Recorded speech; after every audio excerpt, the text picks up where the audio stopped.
In 2015, scientists Jonas and Tim travel to Bolivia under a mission from the Department of Defense, investigating rumors of a man that is 250 years old that could be the key to finding a boundless remedy. Following a local guide, the team makes it to a mysterious cave, where the guide tells them to wait while he carries a bucket of blood to the mystical man, who is in a cage. Tim ignores him and comes closer anyway, giving the creature the chance to attack him. The guards try to stop him with bullets, but they don't work, so Agent Clark tries a stake that he finds nearby, effectively killing the vampire. Afterward, Tim is taken to a hospital, but he instantly recovers and announces he can change the world before he spits out his own teeth. 3 years later, agents Brad and Phil go to a state prison to offer death row inmate Anthony the chance to be a patient for a government project called Noah. Anthony is wary, but Brad convinces him by pointing out he can use his life to save others instead of wasting it in jail.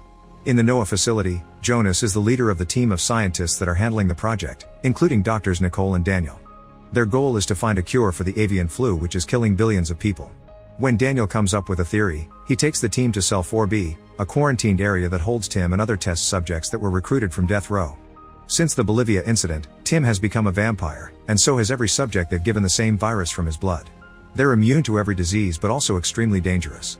Daniel points out they are all failures because of their age and their next test should be a child, and Nicole agrees for the sake of the greater good, so she asks Clark to send some agents to find an orphan. Meanwhile in Memphis, young Amy is spending some time alone reading her favorite book.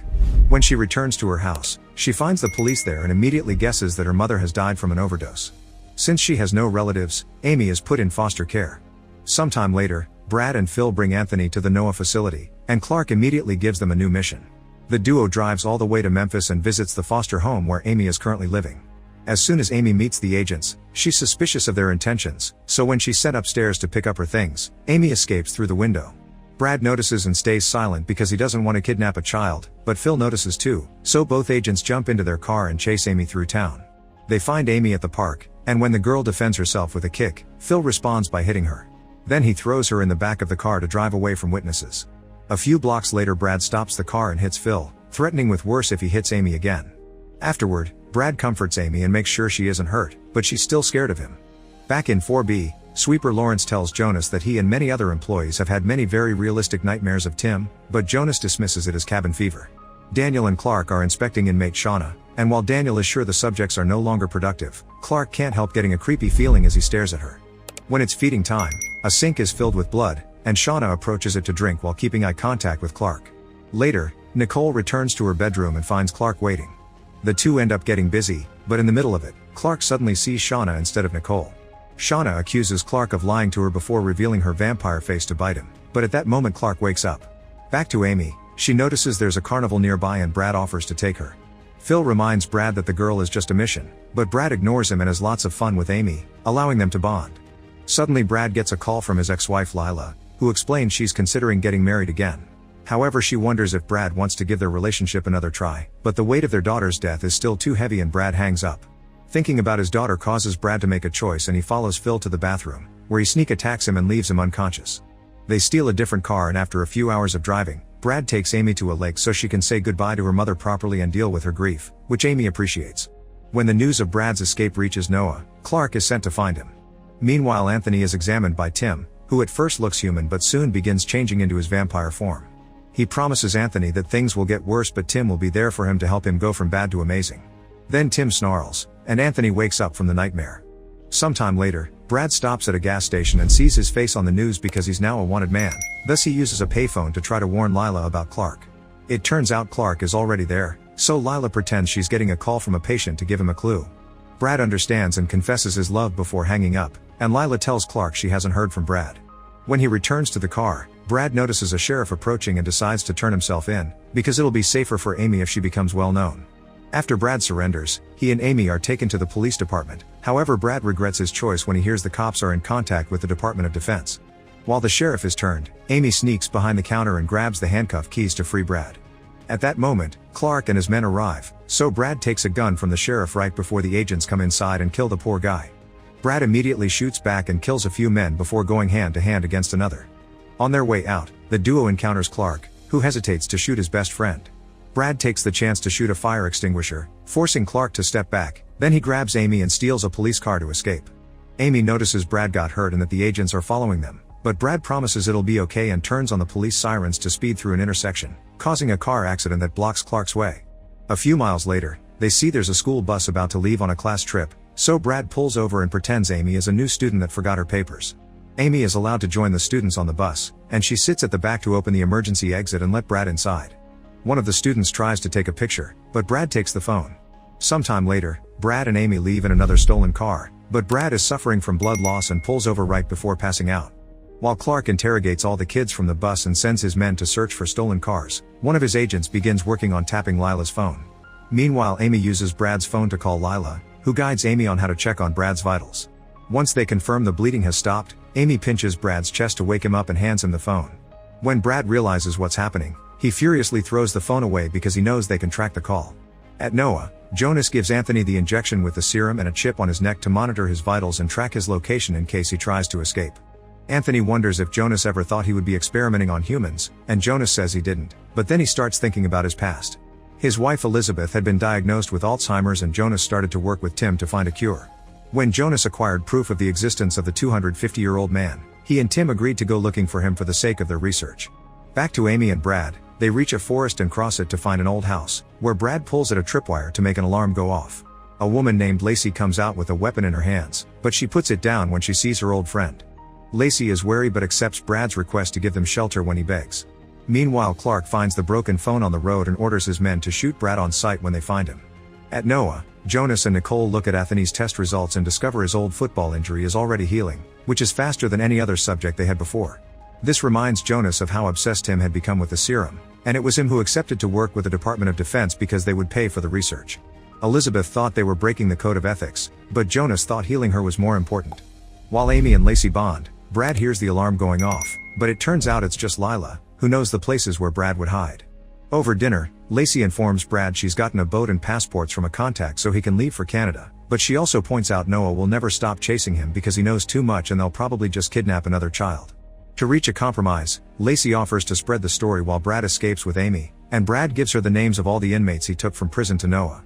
Afterward, Lila takes care of Brad's wound and they reconcile. At the facility, Anthony's exercising when he suddenly hears loud music. He goes to investigate and enters a room that appears to be a bar where he finds Shauna and Tim, who tells him not to trust Jonas. They also try to share a glass of blood with him, and when Anthony turns it down, Shauna reaches inside his mouth to prove he's losing his teeth to let the fangs grow. When Anthony tries to leave, Tim gives him a message to pass to Jonas before he snarls to make Anthony wake up. The next time Anthony sees Jonas, he tells him about the dreams and passes Tim's message, which says you already changed the world, you have to wait to see how. Afterward, Jonas goes to see Elizabeth at the psychiatric hospital, but her advanced illness doesn't let her remember or understand anything. In cell 4B, the sweepers are doing their job and Lawrence notices Simons taunting Shauna. Lawrence tries to warn him it's dangerous, but Simons responds by pushing him against the cage and kicking his badge inside. A terrified Lawrence has no choice but to retrieve it, and he's surprised Shauna doesn't attack when he puts his hand inside. Simmons thinks this means it's safe and tries to antagonize Shauna again, but this time Shauna grabs him through the bars and bites his neck, killing him. Meanwhile, Clark finds Lacey's contact and hits him until he confesses what he knows. The agents make it to Lacey's house in the morning, so Brad and Lacey immediately open fire. Lacey gets hurt in the process, causing Brad to accept to surrender while Lila tries to take Amy away. However, Amy hears Clark say he'll kill Brad, so she decides to come out and surrender as well. While the agents take Brad and Amy away, Clark remembers the time he met Shauna. He found some of his men trying to take advantage of her, so he beat them up and sent them away before calming Shauna down. The two of them chatted and became friends. Clark also promised her the test wouldn't hurt. Once they reach the facility, Amy and Brad are separated. Clark then joins a meeting to analyze the footage of Simon's death, and the scientists realize Shauna is more human than they thought because she only attacked the person that bothered her. Clark thinks this is a security issue and says they should euthanize her, which Jonas authorizes. Then Nicole is called to check on Amy, who is getting violent and doesn't let the nurses check on her. Nicole explains that Amy can be the cure for thousands of people, so Amy accepts to help only if they allow Brad to stay with her. Clark brings Brad over and the doctor explains the issue of the avian flu, thus Brad accepts to cooperate as long as it's Amy's choice. Then Brad joins Amy and discovers they've already given her the chip. Nicole also comes to inject the serum, which makes Tim sense the girl's presence. When a nurse comes to check on Amy later, Brad uses the chance to steal an injection from the cart.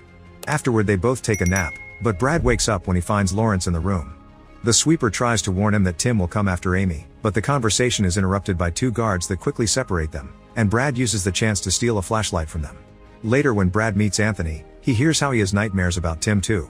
Afterward Amy uses crayons to pass notes under the door that connects to Anthony's room. Anthony quickly responds and they become friends by passing notes all the time. Later in the evening, Brad hears some noises and leaves the room, noticing Lawrence taking the elevator. Brad follows him and uses the injection he stole to put him to sleep. When they make it to cell 4B, Brad opens the lock with Lawrence's eye and discovers the monstrous state of all the test subjects, feeling bad because he brought them here from jail. At that moment Jonas catches Brad red-handed and explains it's a side effect of the virus, but they're doing this to save people. Brad returns to his room, only to have a nightmare about Tim telling him to stay out of his way. Meanwhile Lila is making some calls to ask about the missing inmates, but everyone hangs up on her. Only a person at Shauna's old prison confirms that she didn't die there like the news said. The next day she meets with journalist Sierra and shares what she knows about the inmates, and Sierra promises to look into it. A few hours later at the hotel room she's sharing with Lacey, Lila gets a call from Sierra confirming there's something fishy going on and that she'll cover the story. Sometime later, Jonas notices Tim and Shauna aren't eating. It's then revealed they have meetings by appearing in each other's minds, and Tim scolds Shauna for being reckless, telling her to use her full powers to fix this. Following that advice, Shauna begins transmitting her story right into Clark's mind. Some years ago, Shauna was eager to leave her little town, and whenever she went out with friends, she would steal money from the bar to add to her hidden savings. At home her situation was horrible because her stepfather kept taking advantage of her, and one evening, she discovered he took all her money away. Shauna confronted the man, but her mother defended him from what she thought were unfair accusations. Tired of hiding, Shauna told her mother what her stepfather did to her, only to learn that her mother already knew and blamed her for provoking the guy. Devastated and furious to hear her mother didn't care, Shauna grabbed a knife and killed her mother, which was the crime that sent her to death row.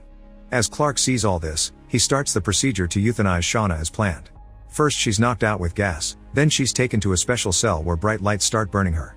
However, her backstory keeps replaying in Clark's mind and in the end he feels pity for her, so he cancels the procedure. The next day, Anthony wakes up after having another nightmare, this time involving a dead girlfriend. Amy learns about this and is worried about what'll happen to her, so Brad calls the doctors and asks for Amy to have some free time outside her room for the sake of her mental health. After some hesitation, Nicole accepts as long as the guards go with them. Amy then gets to play outside, and Brad now has a better view of what's outside the facility to make a plan. Meanwhile Clark begins seeing Shauna inside his mind all the time. She's sweet and thankful, but she also warns him one of his soldiers is going crazy. Right after she disappears, Clark gets a call telling him one of his men is acting weird. Clark rushes to discover Paulson has seen the backstory of vampire Winston like Clark saw Shauna's. He also thinks the humans are becoming the vampire's lab rats. When Jonas does his daily checkup on his patient, Anthony confesses the nightmares are getting worse and that Tim tells him he has to make a choice, but he doesn't understand what. Jonas tells him he's a better subject than the others because he hasn't shown side effects, and the nightmares may come from the guilt of what happened to his girlfriend. After Jonas is gone, Anthony thinks about his first meeting with Rachel. She had taught him how to be a better realtor and they immediately hit it off, so they started dating. Anthony's thoughts are interrupted when he gets a note from Amy, but before he can reply, he suddenly spits some blood and discovers he's losing teeth.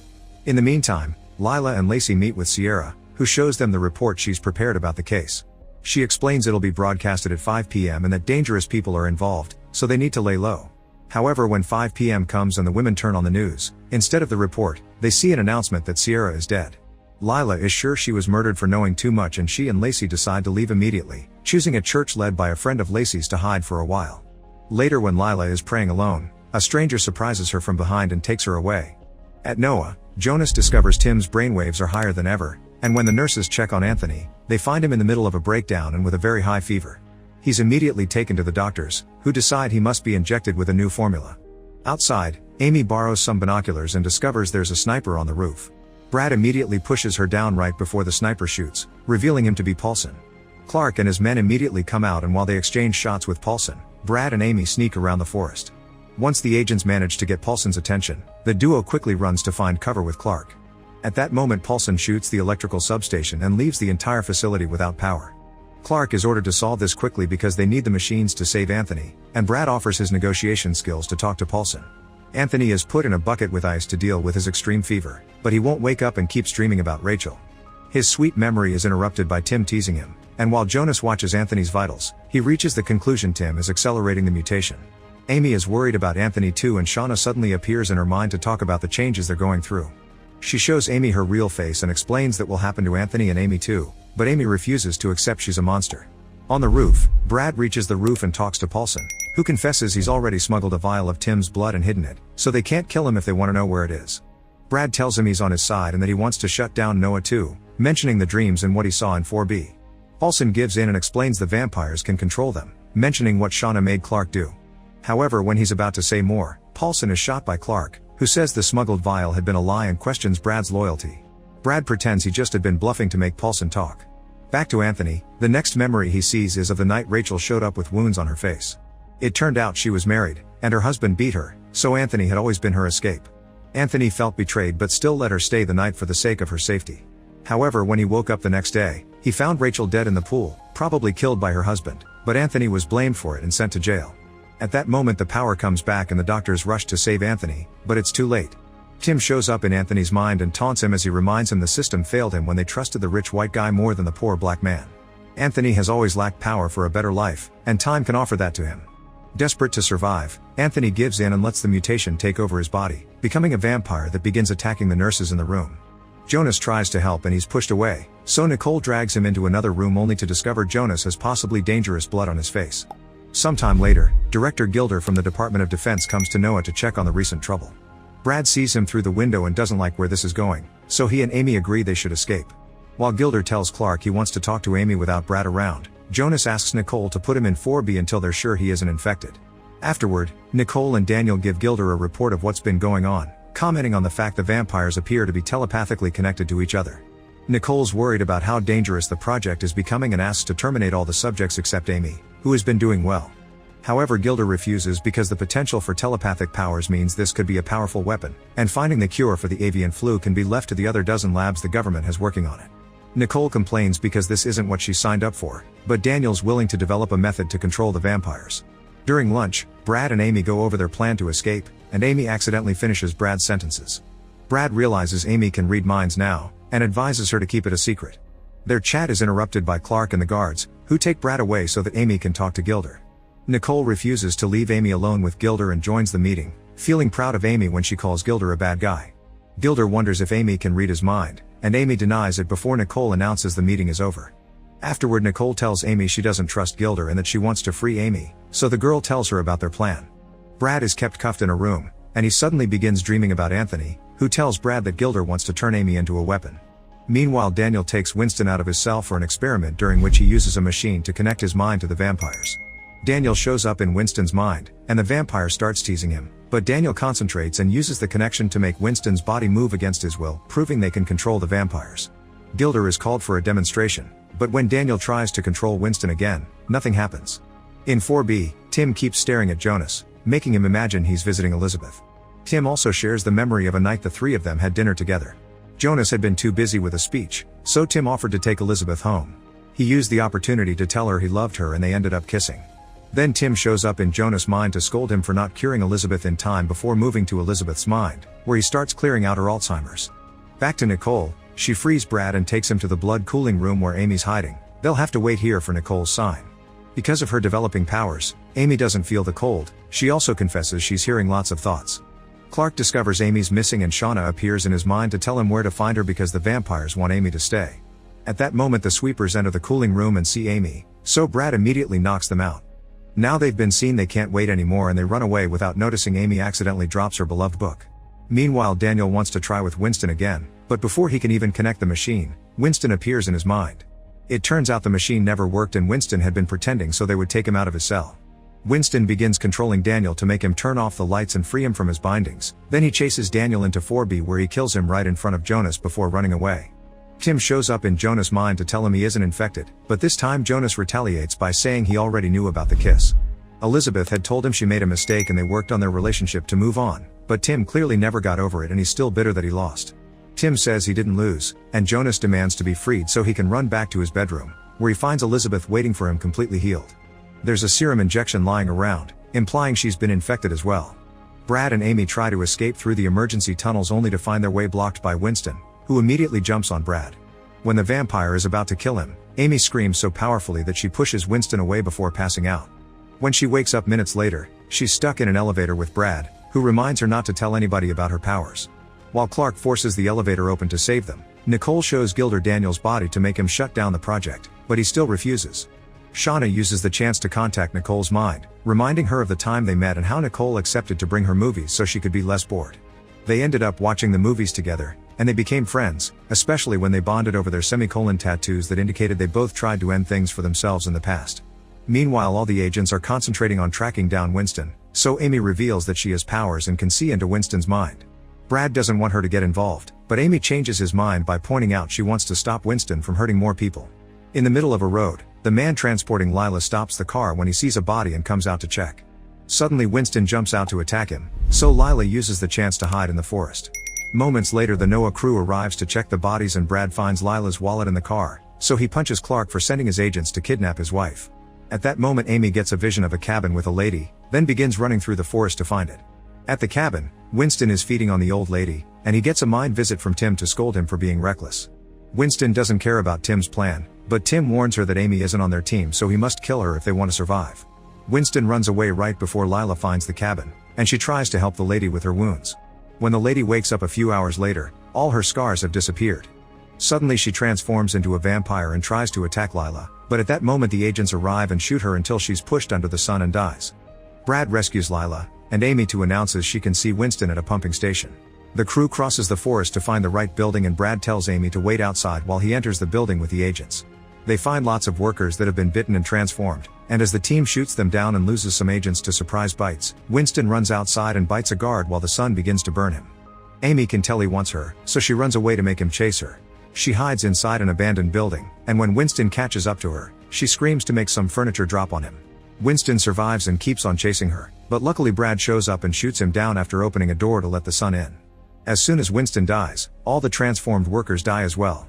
Afterward, Clark admits to Brad that he was right and promises he'll help him escape when he finds an opening. Gilder shows up and makes Amy ride with him while Brad and Lila take a car, but the couple is suddenly knocked out. Back in the facility, Jonas and Elizabeth finish getting frisky, and Elizabeth confesses she had seen Tim in her dreams. Jonas is forced to explain everything, which leaves Elizabeth upset and disgusted. Afterward, Jonas tells Nicole that he checked the surveillance footage and learned it was Lawrence who gave Elizabeth the virus injection because apparently Tim is controlling him. Nicole also looked at the footage and saw Amy scream pushing Winston, which makes her think she's more powerful than Tim and they could use Amy's blood to fight Tim's control. While Nicole is working on a cure, Shauna shows up in her mind to call her out for her fake promises and all the people she's killed with her experiments. When Nicole snaps out of it, Jonas finds her and tells her about Elizabeth and Tim, so they agree it's time to get rid of all the vampires. Jonas goes to 4B and turns on the UV lights to burn down the vampires, but since everyone is connected, this starts hurting Elizabeth and Amy too, so he's forced to turn it off. Moments later, Gilder and Nicole speak with the Secretary of Defense. Nicole still wants to shut down the project, but Gilder comments on all the powers they've discovered so far, and the Secretary allows them to keep going. Afterward, Gilder meets with a man called Martinez, who had the original idea to use the vampires as weapons. Gilder is thankful for his guidance, and Martinez helps him further by giving him a list of NOAA employees he needs to replace with new trustworthy people. Meanwhile, Jonas checks on Elizabeth, and when he uses a flashlight on her she almost gets burned, confirming she's slowly turning as well. Brad's now dreaming of happy memories with his daughter, but when he wakes up, he discovers he and Lila are trapped inside a trunk of a moving vehicle. Immediately they grab the trunk's internal wires and use them to loosen the zip ties while they chat about their memories of their daughter. When Lila forgot to buy the markers the girl needed, Brad stopped by a convenience store where a robber suddenly burst in. Brad had tried to negotiate with him, but his daughter came inside looking for her dad and the robber shot her. Noticing his friend is missing, Clark asks Amy to use her powers to locate Brad, but she can't see everything. Clark promises to find him and leaves, only for Amy to be visited by Anthony next, who telepathically shows her where her book is and uses the chance to pressure Amy into talking about her mother. Amy cries as she reveals she feels responsible for her mother's death because they had an argument and Amy told her she hated her, which probably caused her to get an overdose to forget. Then Amy wakes up in her room as Gilder pays her a visit. She asks about Brad and Gilder tries to say Brad chose to leave, but Amy doesn't believe him and says Gilder isn't in charge as he thinks. Speaking of Brad, the car finally stops and the agents take him out. He pretends to still be cuffed, but when he sees an opening he fights the men and pushes one over the cliff before stealing a gun and shooting the other. After getting a weapon and a walkie-talkie, Brad and Lila begin walking away, and Brad finally makes a huge confession. Clark had provided him with the identity of the robber, so Brad found him and killed him for revenge. Afterward he felt like a monster, that's why he had to leave Lila. However, Lila doesn't blame him. In fact, she feels guilty too because she forgot the markers in the first place. At that moment, Clark locates the abandoned car and uses a walkie-talkie to contact his friend to warn him about incoming agents, but Clark doesn't think he can trust him. Moments later, they're found by another agent, but when they're about to get killed, Clark shows up and kills the man first. Clark swears he's on their side now and hides Lila and Brad in his trunk to take them back. At NOAA, Anthony visits Amy again to apologize for making her cry, but he insists she needs to explore her grief and accept her mother doesn't blame her for anything. He also reminds her not to trust Tim. Elizabeth is struggling too because Tim keeps visiting her and she doesn't know if choosing him or Jonas. While Gilder begins installing extra security measures all over the facility, Nicole informs Jonas the cure isn't ready yet. Tim asks Elizabeth to choose already, and Elizabeth chooses her husband, asking her to euthanize her before she becomes a monster. Jonas does so while clinging to her dying body. In her room, Amy practices using her powers and conjures an illusion of her house and her mother, who hugs her and promises she doesn't blame her for anything. Then she gives Amy a box of matches, telling her to light her own way. At that moment Brad and Lila arrive, but they can't wake Amy up because Tim is now appearing in her mind. While Tim tries to convince Amy to accept the change, her real body is taken to the emergency room and Gilder forbids Nicole from coming with her. After another short meeting with Martinez, Gilder gathers most of the staff and tells them the project is over, so they can go home after they have a goodbye party. Nicole and Clark agree they need to save Amy, but the lock permissions have been changed and they don't have access to the labs anymore. Moments later, Amy manages to push Tim out of her mind and wakes up tied to a bed in the 4B, where all the vampires stare at her. Meanwhile Gilder is ambushed by Brad, Clark, Nicole, and Lila, and they make him activate the elevator to take them to the labs. Clark stays behind to guard the door and notices on his tablet that Lawrence hasn't been fired, so he asks his men to find him. Then he begins thinking about Shauna and the time he caught her escaping the facility. She had been scared of the nightmares about Tim, so to calm her down Clark took her to a diner. There they bonded over their childhoods and bad parents, and Shauna asked him to run away with her. However, more agents arrive to take Shauna back, making her feel betrayed by Clark. When the group makes it to 4B, they disarm the guards by threatening Gilder, and Lila and Nicole begin working on a cure again. Brad finds Amy and tries to free her, but Amy refuses because she thinks she's too dangerous now. After Tim sends another taunting message to her mind, Amy wakes up and spits out her teeth. Clark checks the security cameras and finds Lawrence entering the communications center, so he rushes after him only to find him shutting down all communications.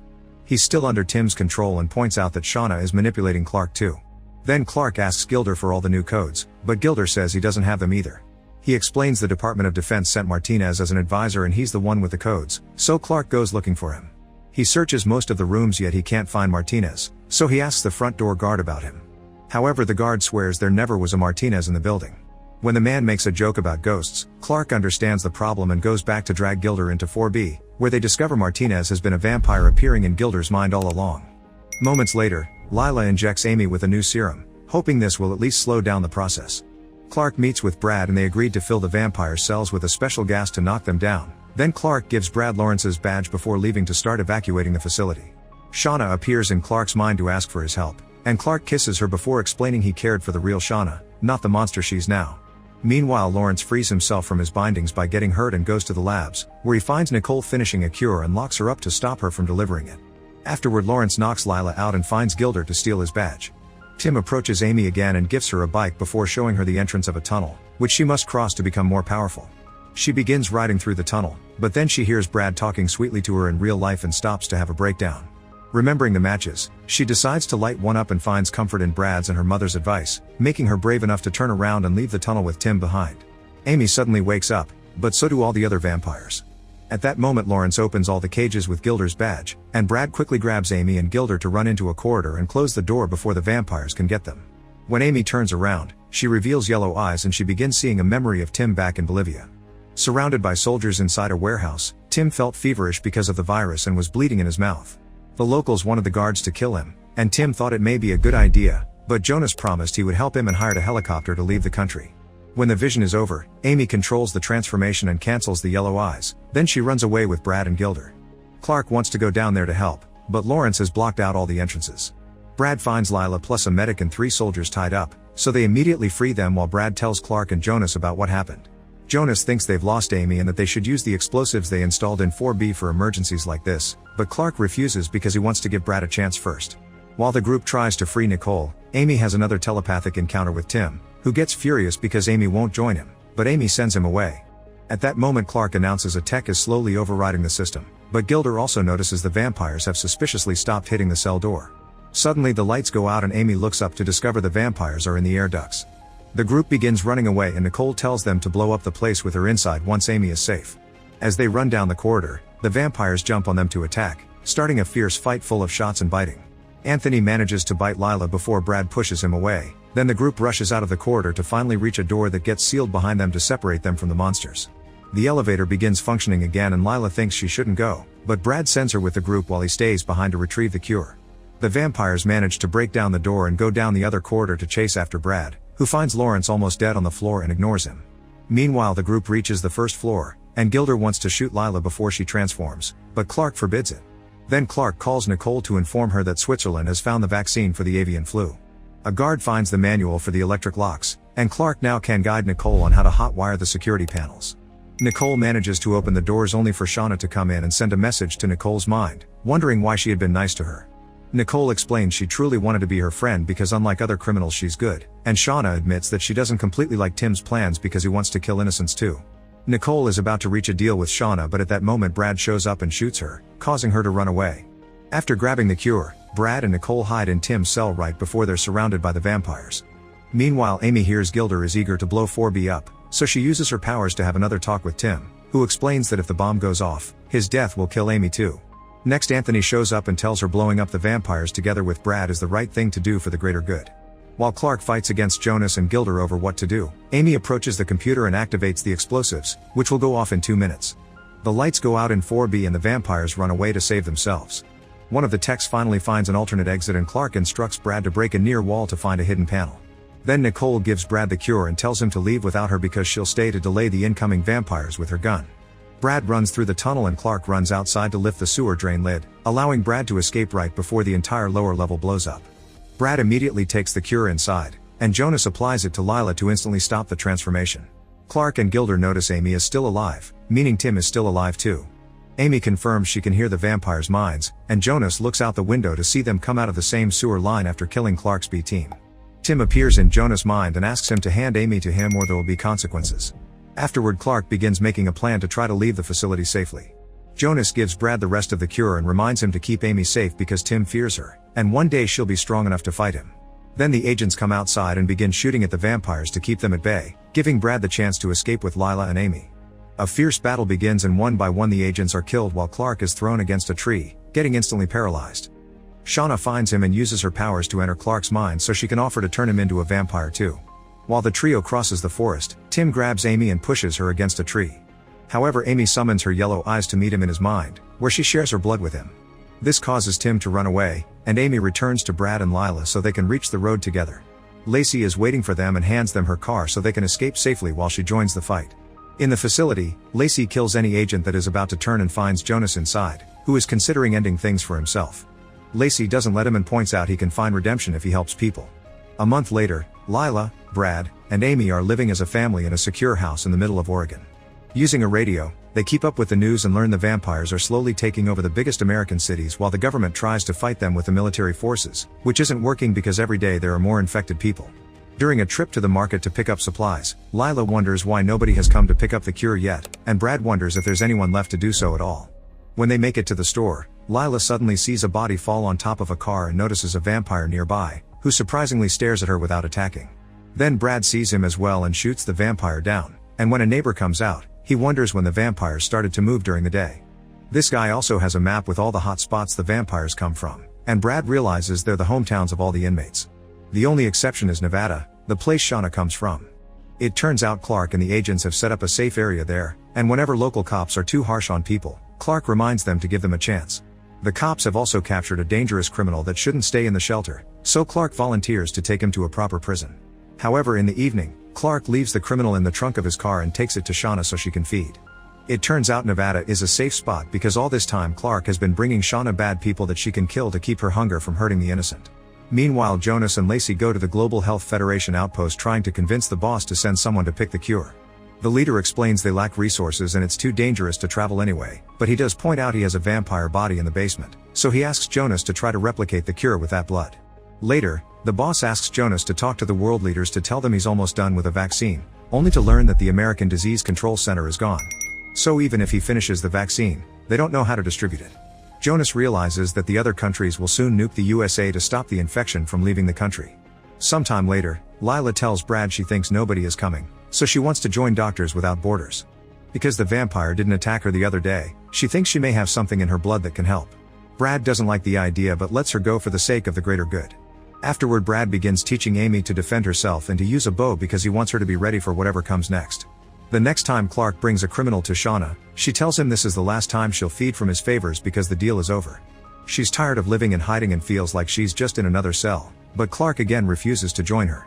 Hours later, a group of vampires arrives in Nevada to attack the shelter, and Clark goes looking for Shauna because he thinks she's the cause. Shauna stops him from shooting her by explaining that it was Martinez and not her who turned those people, and the two of them end up getting frisky. Back to Amy, she gets in contact with Tim and asks him how many people he's killed. Tim says thousands, and Amy says she could never kill like that. Laughing, Tim tests that theory by bringing the neighbor Bob and infecting him through his neck. Then Amy wakes up and finds Tim standing outside the house. The next morning, the neighbors come to the house to ask Brad if he's seen Bob. Amy tells them he's outside, and when the group opens the door, they find Bob with a heavy wound on his neck. Bob doesn't want to be a monster and asks Brad to end things, but before Brad can shoot him, Bob finishes transforming and attacks him. From inside the house, Amy hears some gunshots, then Brad comes inside showing he's been bitten. The neighbors want to kill him, and Brad wants them to stop him too, but Amy refuses. Her fury makes her transform into a vampire and kill both neighbors without remorse. Afterward, she gives Brad the last injection with the cure before deciding she needs to run away. The last thing she does is leave an apology note with her beloved book for Brad. While Amy runs through the forest, she sees the planes arrive to nuke all the major American cities. 97 years later, the USA is an absolute wasteland. There are still vampires around feeding on animals, but Amy is also around and hasn't aged at all. While she travels, she uses her bow to kill vampires and stop the infection from spreading further. Make sure to subscribe and turn on notifications so you can watch more videos like this. Thanks for watching.